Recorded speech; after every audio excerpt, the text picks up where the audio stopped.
ఓం నమః శివాయ శ్రీమాత్రే నమః. ఈ షార్ట్ వీడియోలో ఇది కూడా ధనానికి సంబంధించిందే.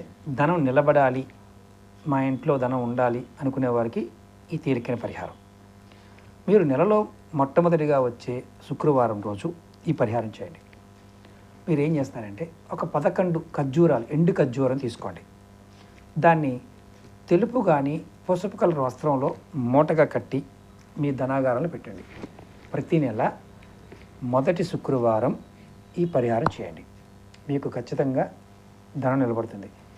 నెక్స్ట్ వచ్చే నెలలో మళ్ళీ కొత్తగా మూట కట్టి దాంట్లో పెట్టే ముందు పాతది తీసి మీరు ఆ ఖర్జూరాలు ఇంట్లో వాడుకోవచ్చు, లేదా పారే నీటిలో వదిలేయచ్చు. ఇలా చేస్తే మీ ఇంట్లో ధనం అనేది దినదినాభివృద్ధి చెందుతుంది. ప్రయత్నించేయండి, ఫలితం పొందండి. మీకు నచ్చితే ఈ వీడియోని లైక్ చేయండి, షేర్ చేయండి, సబ్స్క్రైబ్ చేసుకోండి. ఓం నమః శివాయ శ్రీ